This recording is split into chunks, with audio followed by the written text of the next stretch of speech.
I see a lot of change through people using the cannabis clinic. There was one guy that started, he was smoking like 20 a day. And through the group, he started 5 a day to 2 a day to actually stopped.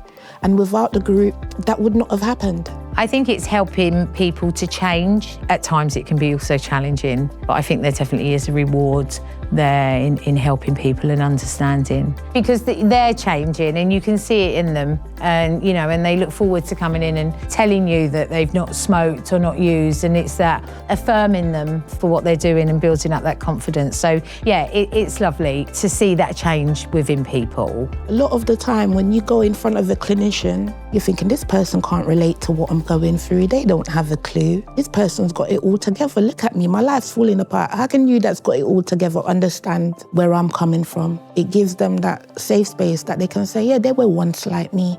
I can be like them too. So in a way, it kind of motivates them and inspires them. We were very lucky because we did this from the very beginning, supported by people with lived experience who had already done that journey and succeeded and knew all the bumps that you meet all the way. And also they were there not only to support the people that were doing the journey, but support us. And I put myself online first as a clinician in one, not being patronizing and tell people what to do. Usually it doesn't work with anybody, but even more so if you're trying to change something that has been, say, part of your life for 10, 15 years that represent your social connection with the outside world. And so working with people with lived experience from the start has shaped the way we work, all of us as the clinician in the team, and equally been a support and a drive and an inspiration for the people under our care. I won an award for inspirational story at the Mental Health Awards, and a part of winning that award actually made me feel seen. And it actually made me feel like I'm not going to give up,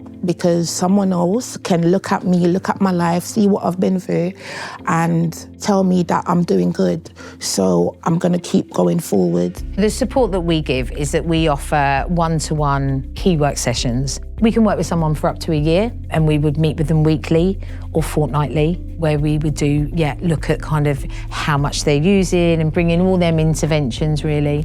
It's a sense of community to help you with the issues you face on your recovery. They're open-minded, they give you a feeling like you have a safe space. If you've had a relapse, you can go get the support you need. They acknowledge where I was to where I am now. We have a carers group. Carers were the one that came to me demanding something for the loved one, and they're the one that also needs support to be by the side of the loved one. And the jewel in the crown, I was saying, is the peer group.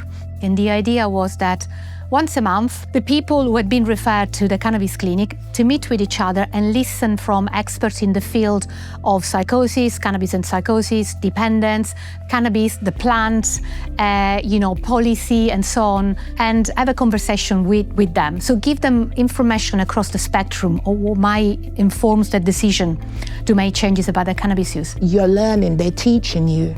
They're teaching you about your condition, they're teaching you about different elements.